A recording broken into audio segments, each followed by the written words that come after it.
He was a farmer who found a frozen letter buried in his field, and what it revealed changed not only his life, but exposed a secret his family had hidden for 3 generations. Can you imagine plowing your own land and discovering a piece of paper that shatters everything you believed about your family's history? This isn't just a story about a letter or a mystery. It's a story about stolen land, buried injustice, and how one man's courage to face uncomfortable truths brought healing to 2 families torn apart by greed and racism. This really happened in rural Iowa in 1995. Before we continue, subscribe to the channel and leave your like, because what this farmer discovered will challenge you to question what you think you know about your own family's past, what that letter revealed, and what this farmer chose to do with that truth will restore your faith that some people still choose what's right over what's comfortable. Tell me in the comments what state you're watching from, and whether you believe we're responsible for the sins of our ancestors, or if the past should stay buried. It was March of 1995, and Robert Christiansen was preparing his fields for spring planting on his family farm outside the small town of Waverly, Iowa. Robert was 47 years old, 3rd generation on this land. His grandfather had bought the farm in 1923. His father had worked it until his death in 1989, and now Robert ran the 320 acres with the help of his 2 sons, Michael and David. The Christiansen farm was well respected in the community. Good soil, well-maintained equipment, a family known for honest dealing and hard work. Robert took pride in continuing the legacy his grandfather and father had built. The farm was his identity, his heritage, the only life he'd ever known or wanted. That March morning started like any other. Robert was in the north field, the one closest to the old creek bed, using a moldboard plow to turn the winter-hardened soil. It was cold work, the temperature barely above freezing, frost still clinging to the ground in shaded areas. But the almanac said it was time to prepare the fields, so that's what Robert did. He was about halfway across the field when the plow hit something that made a different sound. Not a rock, which was common, something that gave resistance but then tore. Robert stopped the tractor, climbed down, and walked back to investigate. Caught in the plow blade was what looked like a piece of oilcloth, the kind people used to waterproof things decades ago.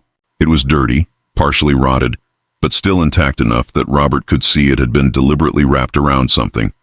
Curious, Robert carefully freed the package from the plow. It was about the size of a book, stiff from cold and time. He carried it back to his truck, drove to the farmhouse, and brought it inside where it was warm. His wife Ellen was in the kitchen making coffee. "What have you got there?" she asked. "Not sure. Found it in the north field. Looks old, really old." Robert laid the package on the kitchen table and carefully began to unwrap it. The oilcloth cracked and flaked as he peeled it away. Inside was a metal box, probably tin, rusted but still sealed. And inside that box, protected from moisture and time, was a letter. The paper was yellowed and fragile, but the ink was still legible. It was dated November 15th, 1923, 72 years ago. Robert began to read, and his hands started to shake. "To whoever finds this letter, I am writing this as a testimony and a plea. My name is Samuel Washington. I am a colored man, 42 years old, and I am about to lose everything I have worked for my entire life. I own 320 acres of the finest farmland in Bremer County, Iowa. I bought this land fair and square in 1902, paid for it with money I saved working on the railroad and later farming as a sharecropper. I have the deed, legally registered with my name on it. But I am a Negro in a white man's world, and there are men who have decided they want my land. They have made it clear they will do whatever it takes to get it. They've tried to buy it from me for pennies on the dollar. When I refused, they started a campaign of terror. They've burned my barn, killed my livestock, threatened my family. And now they've gone to the courts with false claims and fabricated debts that I supposedly owe. The judge is their friend. The sheriff is their friend. I have no legal recourse, no way to fight back against their lies. Tomorrow, they're coming to force me off my land. They say if I'm not gone by sundown, they'll burn my house with my family inside. I have a wife, Margaret, and 3 children. Thomas, age 12, Sarah, age 9, and little Daniel, just 5 years old. I cannot risk their lives. So we're leaving, packing what we can carry and going north, maybe to Minneapolis, where I have a cousin. We'll start over, though it breaks my heart to lose what I built. I'm burying this letter and a copy of my deed in the north field near the old creek bed, wrapped in oilcloth and sealed in a tin. Someday maybe someone will find it. Maybe someone will care that a hard-working man was robbed of everything he had simply because of the color of his skin. Maybe someone will tell the truth about how this land was stolen. The man who is taking my farm is named Lars Christiansen. I know he will prosper on the land I cleared, the buildings I raised, the soil I enriched. I know his family will live here for generations, believing they earned it honestly. But it's built on theft, built on my suffering, built on injustice. I don't write this out of hatred. I'm too tired to hate. I write this so the truth will be known, so that someday someone might understand that everything has a cost. That prosperity built on someone else's pain is cursed, whether people realize it or not. If you find this letter, please know that Samuel Washington was here, that he loved this land, that he worked it with his own hands and it was stolen from him. That's all I ask. Just remember. Just know the truth. The letter was signed Samuel Washington in a careful, educated hand. And tucked behind it was a photostatic copy of a deed, property deed for 320 acres in Bremer County, Iowa, registered in the name of Samuel Washington, dated 1902, the exact same land Robert Christiansen was standing on. Ellen had been reading over Robert's shoulder. She gasped. "Robert, this can't be right. Your grandfather bought this land legally. You've seen the deed. It's in the safe deposit box." Robert's mind was racing. "Get me the folder." "The one with all the old papers Dad left." Ellen retrieved a thick folder from their home office. Inside were family documents, old letters, photographs, and yes, the deed to the farm. Dated 1923, signed over to Lars Christiansen by the Bremer County Courthouse. Robert compared the two deeds. Same land, same legal description, but Samuel Washington's deed was dated 1902. Lars Christiansen's was dated 1923, 21 years apart. "Oh God," Robert said quietly. "It's true. Grandpa Lars didn't buy this land from a bank or a previous white owner like family stories always said. He stole it. He stole it from Samuel Washington." "You don't know that," Ellen said, but her voice lacked conviction. "We should talk to your uncle. He's the oldest. He might know something."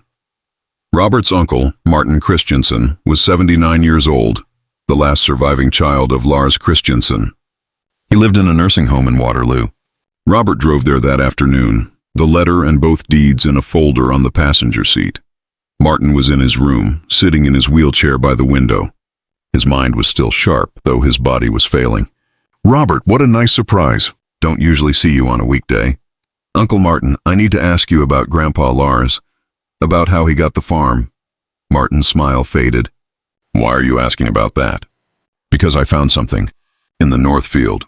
A letter. From a man named Samuel Washington." The color drained from Martin's face. He was silent for a long moment. "So it finally came up," he said quietly. "I always wondered if it would." "You knew?" Robert felt betrayed. "You knew the farm was stolen?" "I didn't know when I was young. But I figured it out as I got older. Started noticing things. Dad would never talk about how he got the land. Would get angry if anyone asked too many questions. I found some papers once when I was a teenager, papers with a colored man's name on them. Dad caught me with them and nearly beat me senseless. Told me to never mention it again, that the past was the past and I should be grateful for what we had." Martin looked out the window. "After Dad died in 1956, I went through his personal papers. Found a journal he'd kept. He'd been part of a group, him and some other white farmers, who didn't think colored folks should own prime farmland. Said it was against nature, against God's plan. They targeted Samuel Washington because he was successful, because he had land they wanted. They manufactured legal troubles for him, got a corrupt judge to rule against him, and when that wasn't enough, they terrorized him until he fled." "Why didn't you ever say anything?" Robert asked. "Who would I tell? Everyone involved was dead by the time I found out. And what would it accomplish except to destroy our family's reputation? I know it was wrong. I've carried that guilt my whole life, but I never had the courage to do anything about it. I'm ashamed of that." Robert drove home in a daze. His grandfather, the man he'd been taught to revere as a hard-working pioneer who built a farm from nothing, was actually a thief and a racist who'd terrorized a black family and stolen their land. Everything Robert thought he knew about his family history was a lie. Over the next few weeks, Robert did research. He went to the county courthouse and looked through old records. He found Samuel Washington's original deed, still on file but marked superseded, by the 1923 transfer to Lars Christiansen. He found court documents from 1923 showing a judgment against Samuel Washington for debts Robert was certain were fabricated. He found newspaper articles from the time mentioning a Negro farmer who'd abandoned his land with no mention of why, and most damning, he found a photograph. In the Bremer County Historical Society archives, there was a picture from 1925 labeled Local Farmers Association, and there, in the front row, was Lars Christiansen standing with 5 other men. The caption listed their names and noted they were founding members of the organization. Robert did more digging and found that this Farmers Association was actually a local chapter of a white supremacist group that terrorized black farmers across Iowa in the 1920s. Robert showed everything to Ellen and their 2 sons. Michael, the oldest at 23, was angry. "We can't just keep this quiet. We have to do something." David, 20, was more hesitant. "Do what? It happened 70 years ago. Everyone involved is dead. What's the point of dredging it up now?" "The point," Robert said, "is that it's wrong. We're living on land that was stolen, profiting from someone else's suffering. I don't know what the right thing to do is, but I know we can't just pretend we don't know." Ellen was torn. "Robert, if you make this public, we'll lose everything." "The farm, our reputation, maybe even the land itself if Washington's descendants come forward. Are you ready for that?" "I don't know," Robert admitted. "But I know I can't live with this secret. I've been walking this land my whole life thinking it was rightfully mine. But it's not. It never was." Robert made a decision. He hired a private investigator to try to find Samuel Washington's descendants. It took 3 months, but they found them. Thomas Washington, Samuel's oldest son, had died in 1989 at age 78. But he'd had children.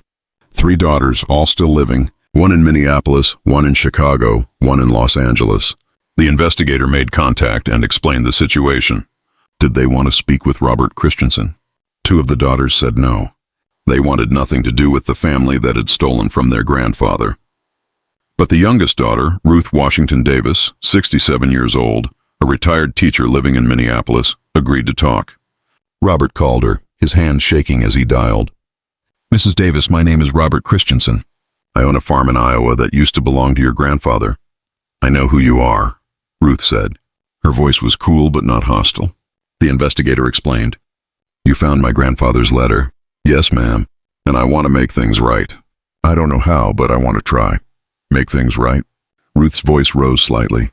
"Mr. Christiansen, do you understand what your grandfather did to my family?" "My grandfather spent 20 years building that farm. It was going to be his legacy, his children's inheritance. And your grandfather stole it?" "Drove my family off with threats and violence. My grandfather had to start over with nothing at age 42. Do you know how hard that is? How soul-crushing? My father grew up in poverty. They moved from place to place, never settled, always struggling. My grandfather died young, at 56, broken by what had been done to him. My grandmother never got over it. She became bitter, angry. It poisoned our whole family. My father spent his life trying to prove he was as good as white folks, trying to overcome the shame of having been driven off his own land. That's what your grandfather's theft cost us. Not just land, not just money, our dignity, our heritage, generations of pain." Robert felt tears running down his face. "I know I can't undo what was done, but I want to acknowledge it. I want the truth to be known, and if there's any way to provide restitution, I'll do it." There was a long silence. "I'll think about it," Ruth finally said. "Give me some time." 2 weeks later, Ruth called back. "I'll come to Iowa. I want to see the land. I want to stand where my grandfather stood, and then we'll talk about what comes next." Ruth arrived in May, when the fields were green with new corn. Robert met her at the airport in Waterloo. She was a dignified woman, tall and straight-backed, with kind eyes that held generations of pain. They drove to the farm in silence. When they pulled up to the farmhouse, Ruth got out slowly, looking around. "My father told me stories about this place. He remembered the old house, the barn his father built, the big oak tree that used to stand by the creek. I always wondered if the stories were true or if he'd idealized it in his memory." Robert led her on a tour. He showed her the fields, the creek bed where he'd found the letter, the barn that now stood where Samuel Washington's barn had been before it was burned. Ruth walked slowly, touching trees, picking up handfuls of soil, her face a mixture of sadness and wonder. "It's beautiful," she said finally. "My grandfather had good taste. This is good land. The best." "I know," Robert said. I've worked it all my life. I love it. But knowing how my family got it, I can't love it the same way anymore. They went back to the farmhouse. Ellen had prepared lunch. Ruth, Robert, Ellen, and their 2 sons sat around the table. "Mrs. Davis," Robert began, "I've been thinking about this for months, and I've come to a decision. This land rightfully belongs to your family. It was stolen from your grandfather. I'd like to return it to you." Ruth stared at him. Ellen gasped. Michael and David exchanged shocked glances.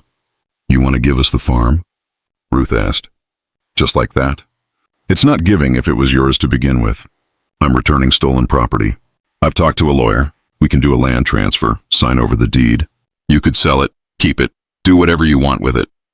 But it should be yours." Ruth was quiet for a long time. "Mr. Christiansen, that's a very noble gesture. But it's not that simple. This land has been in your family for 70 years. You've worked it, improved it, built your life on it. Your sons have only ever known this farm. I'm an old woman with no interest in farming. My sisters certainly don't want to move to Iowa and run a farm. What would we do with 320 acres? You could sell it," Robert said. "The land is worth about $800,000 at current market rates. That would be something. Restitution for what was stolen. Blood money," Ruth said bluntly. "That's what that would be. Selling back what was stolen from us. Is that justice?" "I don't know what justice looks like in a situation like this," Robert admitted. "I just know doing nothing isn't right." Ruth looked at him for a long moment. "Why are you doing this, really?" "You could have kept that letter secret, burned it, gone on with your life. Why didn't you?" Robert thought about it. "Because I was raised to believe in right and wrong. To believe in honesty, integrity, doing what's right even when it's hard. My grandfather didn't live those values, but my father tried to. He didn't know about the theft, I'm sure of that. But he raised me to be better, to be honest, to treat people fairly. I can't live up to those values and keep land that I know was stolen, even if it costs me everything." Ruth's eyes softened. "You're a good man, Robert Christiansen. Better than your grandfather, better than a lot of people." She paused. "I don't want your farm, but I have a proposal, a way we can make this right without destroying your family in the process." Over the next hour, Ruth laid out her idea. The farm would stay in the Christiansen name legally, but Robert would establish a foundation in Samuel Washington's name. Every year, a portion of the farm's profits would go into the foundation. That money would be used to provide scholarships for black students from Iowa studying agriculture, to support black farmers, and to fund education about the history of black land ownership and the systematic theft that occurred across America. Additionally, Robert would work with the county to place a historical marker on the property, acknowledging Samuel Washington as the original owner, and telling the truth about how the land was transferred. And finally, Ruth and her family would be recognized as honorary co-owners of the land, with visiting rights and involvement in major decisions about the property. "This way," Ruth explained, "your family keeps their livelihood, but my grandfather gets his legacy. His name will be remembered. His story will be told, and some good will come from this injustice. Future generations will benefit from his loss." Robert felt relief wash over him. That's perfect. That's more than fair." "It's not about fair," Ruth said. "Fair would be my grandfather still being alive, still owning this land, passing it down to his children and grandchildren. But we can't have fair, so we settle for right. And this feels right." The agreement was formalized legally. The Samuel Washington Agricultural Heritage Foundation was established with an initial endowment of $50,000 from Robert and annual contributions of 15% of the farm's net profits. The foundation would be run by a board that included both Christiansen and Washington family members. The historical marker was designed and placed at the entrance to the farm. It read, "This land was originally owned and farmed by Samuel Washington, a black farmer who purchased this property in 1902. Through systematic harassment, false legal claims, and threats of violence, Mr. Washington was forced to flee in 1923, and his land was illegally transferred to Lars Christiansen. This marker is placed in 1995 to acknowledge this injustice and to honor the memory of Samuel Washington and all black farmers who lost their land to theft and racism." The unveiling ceremony was attended by over 200 people. Ruth and her sisters were there. Descendants of Samuel Washington came from across the country. Local historians, civil rights activists, and journalists attended. Robert stood at the podium and told the truth. All of it. how he'd found the letter, what it revealed, what his grandfather had done, how he and Ruth had worked together to find a path forward. "I'm not looking for praise," Robert said. "What I'm doing doesn't undo what my grandfather did. But I believe we all have a responsibility when we discover injustice, even historical injustice, to do what we can to make it right. I'm ashamed of what my grandfather did, but I'm proud of what we're doing today. Proud that two families torn apart by hatred and greed are coming together in truth and reconciliation." Ruth spoke next. "My grandfather Samuel Washington wrote in his letter that he hoped someone would remember him, would know the truth of what happened. Today, 72 years after he was driven from this land, his hope is realized. His name will be remembered. His story will be told, and his legacy will help future generations of black farmers. That's not full justice, but it's something. And sometimes something is all we can achieve." The ceremony made national news. Stories appeared in newspapers across the country about the farmer who found a letter that revealed his family's shameful past and chose to do the right thing. Robert and Ruth were interviewed on television, invited to speak at universities and conferences. The Samuel Washington Foundation became a model for other reparations efforts, but not everyone was supportive. Some members of the Christiansen family were furious. Cousins stopped speaking to Robert. Distant relatives accused him of betraying his heritage, of caving to political correctness, of being a race traitor.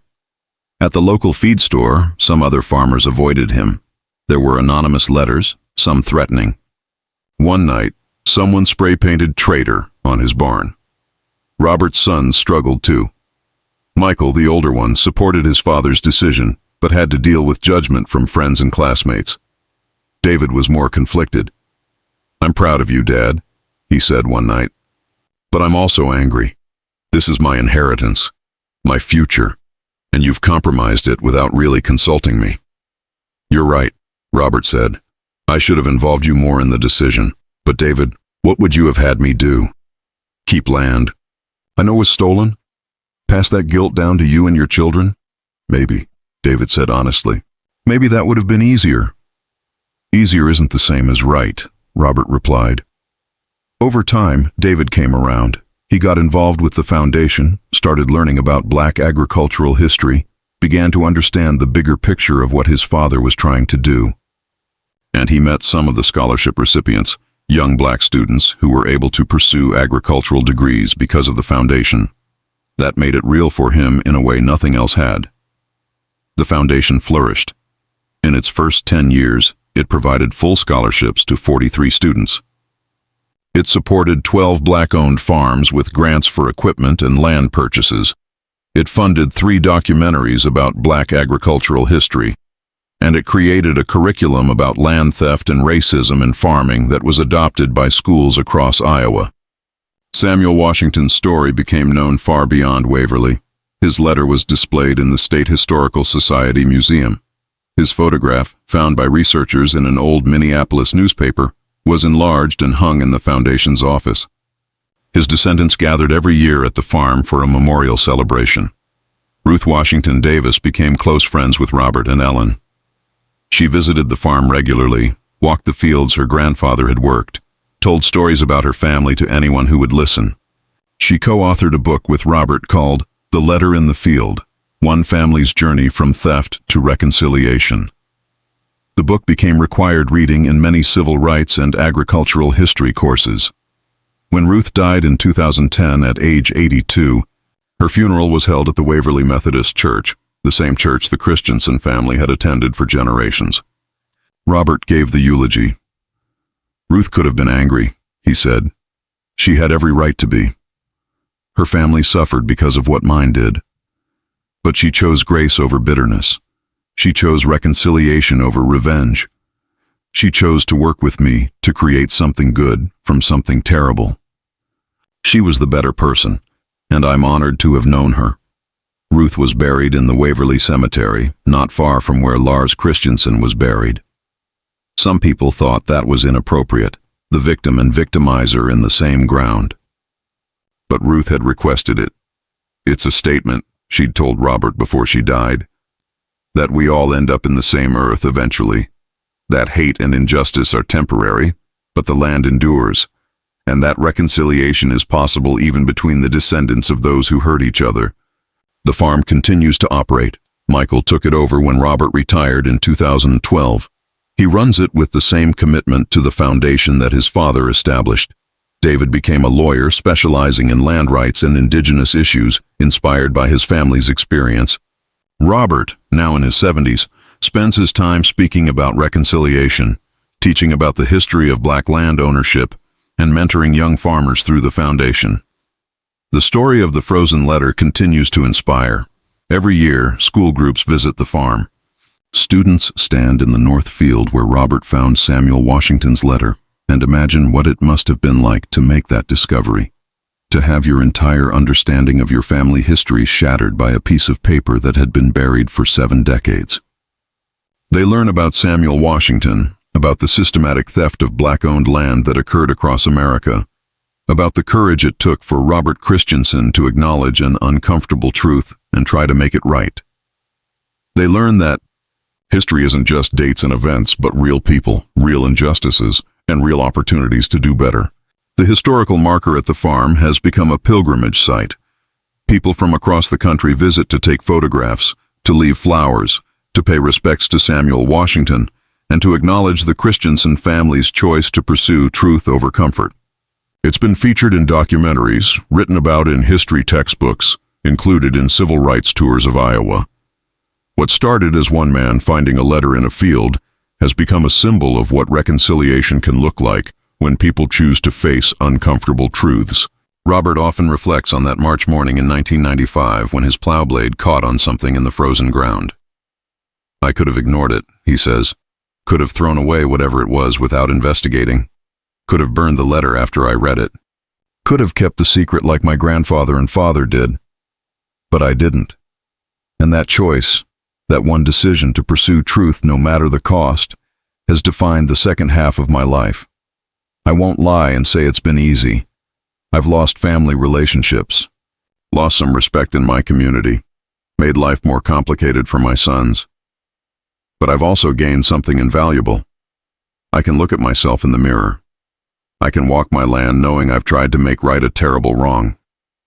I can tell my grandchildren the truth about where they come from, both the bad and the good. That's worth more than comfort or easy relationships." The frozen letter that Samuel Washington buried in 1923, hoping someone would find it someday, accomplished everything he'd hoped for and more. His story was told. His name was remembered. The truth about how his land was stolen was acknowledged, and out of that acknowledgement came something he probably never imagined.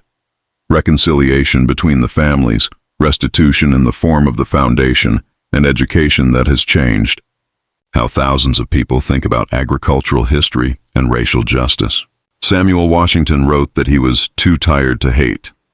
That exhausted grace, that choice to document truth rather than seek revenge, made it possible for his grandson's daughter to work with the grandson of his persecutor 70 years later.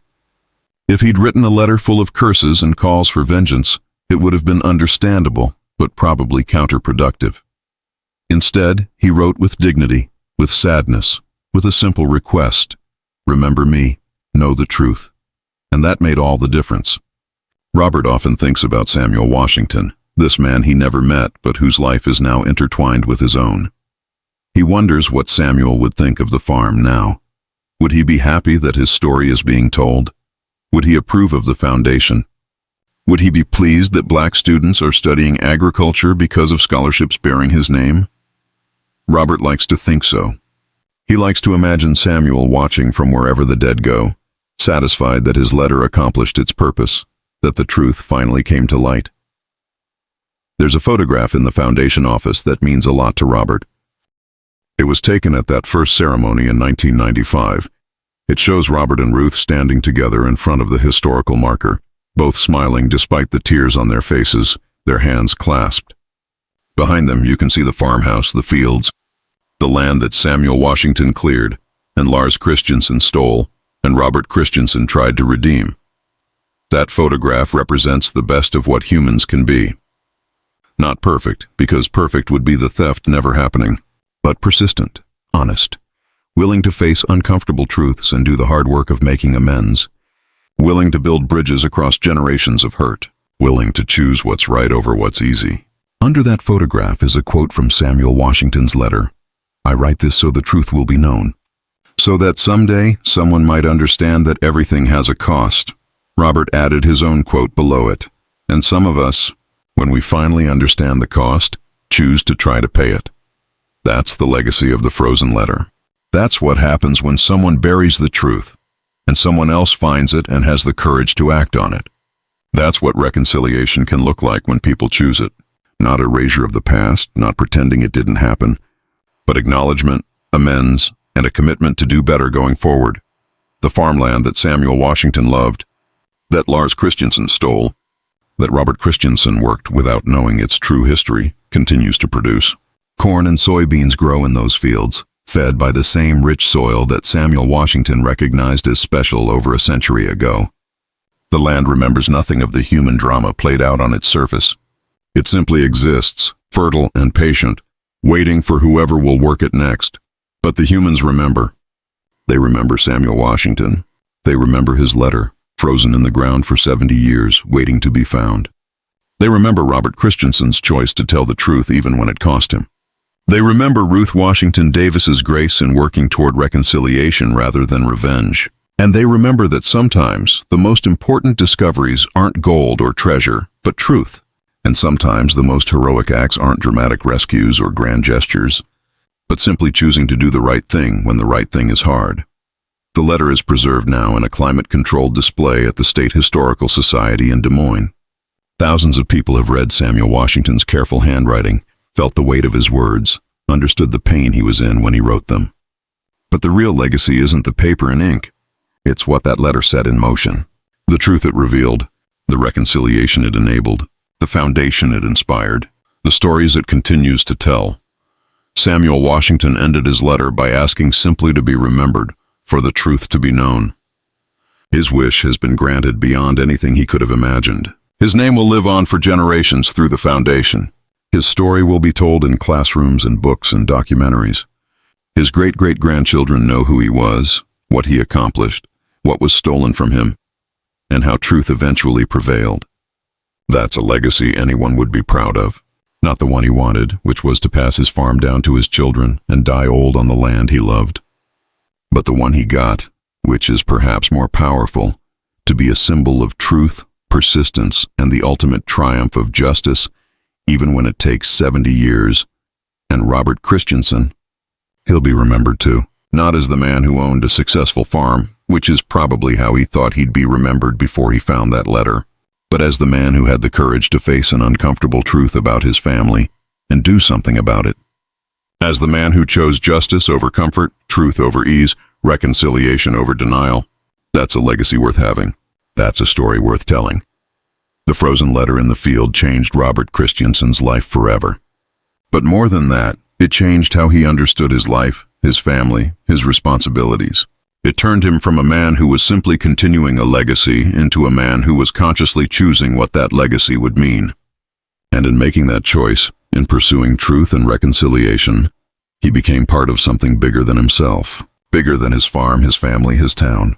He became part of the ongoing human struggle to overcome our worst impulses, greed, racism, violence, and embrace our better ones, truth, justice, reconciliation, love. That struggle continues. Every day, people face choices like the one Robert faced, to speak truth or keep silence, to confront injustice or ignore it, to pursue what's right or what's comfortable. The frozen letter reminds us what happens when we choose well, when we choose truth over lies, acknowledgement over denial, amends over apathy. We don't erase the past. We can't undo what was done, but we can honor those who suffered. We can learn from history. We can try to do better. And sometimes that's enough. Sometimes that's everything. Thank you for listening to the story of Samuel Washington's frozen letter and Robert Christiansen's choice to tell the truth. If this story moved you, please subscribe to the channel, leave your like, and share this video. These stories matter. They remind us of hard truths about our past and inspire us to make better choices in our present. Tell me in the comments what you would have done if you'd found that letter. Would you have had Robert's courage? And have you ever had to confront an uncomfortable truth about your own family's past? Remember, the past doesn't stay buried forever. Truth has a way of surfacing, whether in a frozen letter, a forgotten document, or a story someone finally has the courage to tell. When that truth comes to light, we have a choice. We can deny it, bury it again, protect our comfort. Or we can be like Robert Christiansen and Ruth Washington Davis and choose the hard work of reconciliation. Choose to face the truth, acknowledge the pain, and try to make things right. That's how we honor those who suffered. That's how we create a better future. One truth at a time. One act of courage at a time. One frozen letter, finally thawed and read at a time. Until next time, remember, the ground beneath our feet holds more than crops and stones. It holds stories, and sometimes those stories need to be told. Be brave enough to listen when the earth speaks. Be courageous enough to tell the truth when you discover it. And be gracious enough to work toward reconciliation even when it costs you. That's the lesson of the frozen letter. That's the legacy of Samuel Washington and Robert Christiansen. May we all live up to it.